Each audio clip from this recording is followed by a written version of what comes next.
This is my post for research and video platforms and publishing platforms.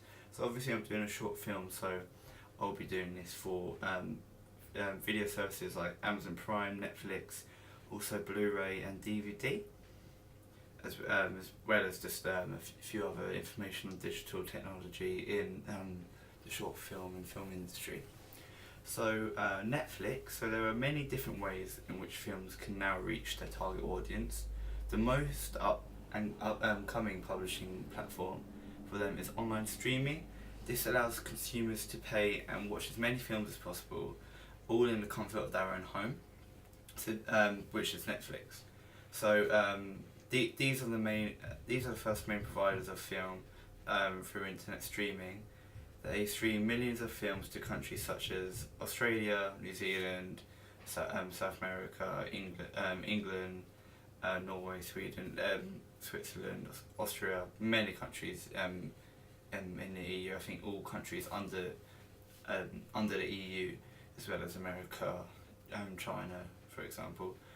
As well as streaming the movies, they also send in the DVDs of the films out to customers if they want it. However, this service is limited to certain parts of America. Netflix is also a North American company, so it's only really American service there. Netflix was created in 1997, started its subscription service in 1999. In 10 years, they have had the rights to stream over 100,000 different films. They have now reached over 60 million subscribers all over the world. As a result of Netflix's huge success, they have now started to create their own films and television series, and in January, their own film, The Square, was nominated for an Academy Award. This shows how popular and powerful Netflix has become and are really starting to change the film world. Netflix can be streamed through many devices such as computers, tablets, video game consoles and phones.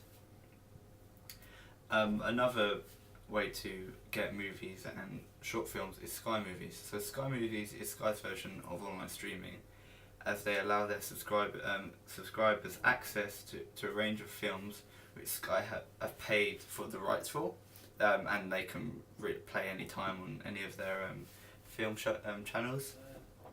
They currently have over 5 million subscribers. However, considering that Sky TV has over 2 million subscribers, it really hasn't been much of a success. Sky Movies is available to anyone who has a Sky subscription, and they also send customers the DVD of the film if requested. However, their major downfall is that Sky is a European brand, and they are only accessible to European countries, such as the UK, Ireland, Germany, etc.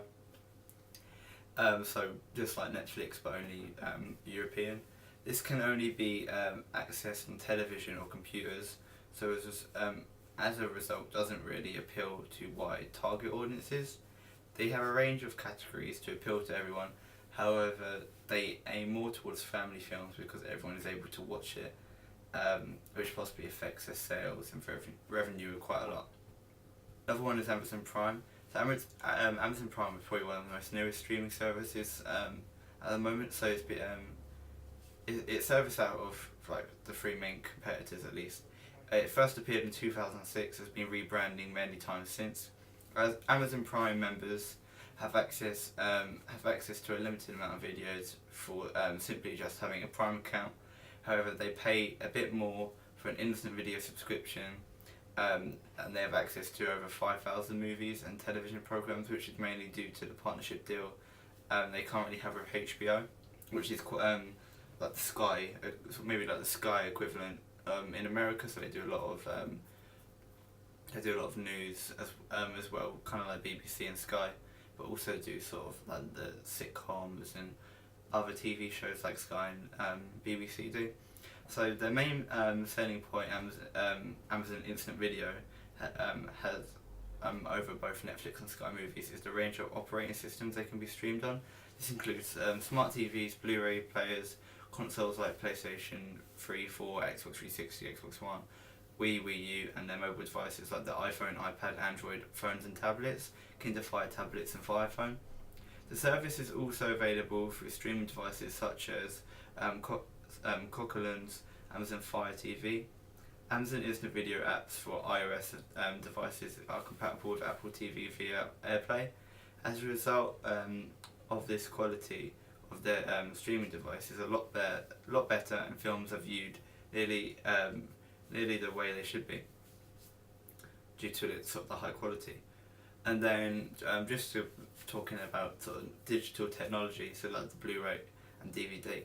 So there's been a huge battle between Blu-ray and DVD since Blu-ray was first introduced in 2000. But which one is more beneficial? It's quite contested at the moment. So Blu-ray is which is basically a digital optical disc, a data storage format. The main idea behind them was to overtake DVD and be the main way for consumers to watch their own films. This is because it enables customers to view films in stunning high quality and definition from their own homes. Each Blu-ray disc is compatible with storing high definition video solution of around 1080p, and Sony, the creators of Blu-ray, were planning to develop this even further. The term Blu-ray refers to blue laser, which is used to read the disc and create different quality, which differs it from normal DVD play.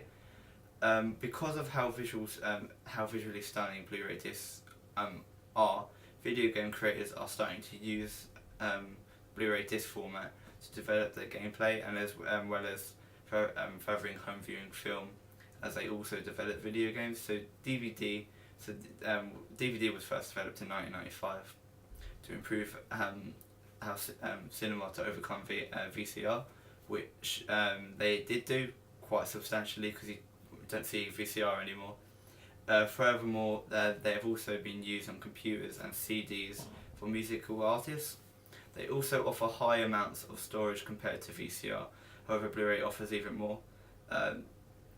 These read by a laser, however, don't produce the same resolution. As a result, don't offer the highest definition like Blu-ray can. So on a bit more of the techno side, also talking about 3D. So 3D is a system of effect used in movies to provide like a third dimension to films, so width, length and depth. So you don't really have the depth view when you watch a film, but 3D creates that. So this was a cutting edge and really changed how films were exhibited in the cinema. Films such as Avatar in 2009 are probably the best example of how 3D can look. However, this comes at a huge price, because Avatar's budget came to around $300 million, and not every independent or global film company are able to sort of afford a budget like that. 3D technology certainly has benefited films like Avatar. However, some films which it has been used for simply doesn't need it, which has started like a huge downfall of 3D. In the mid-2000s, nearly every film which was released was done so in both 2D and 3D, and still today, and then developed to home cinema, Blu-ray, with some smart televisions being able to use 3D technology. However, this technology is very expensive, and if filmgoers are streaming movies for free illegally to avoid paying for it, they are really going to pay out for 3D technology in their own home. So the quick answer for 3D sales have rapidly decreased in recent years. No one wants to sit with weird glasses on around their own home. So Sony and Sky are working together to try and develop 3D technology in people's homes. However, it's never really picked up, mainly due to its costs and personal feel. It will never really pick up again. So that's my research post for video platforms and publishing platforms. Have a nice day. Bye.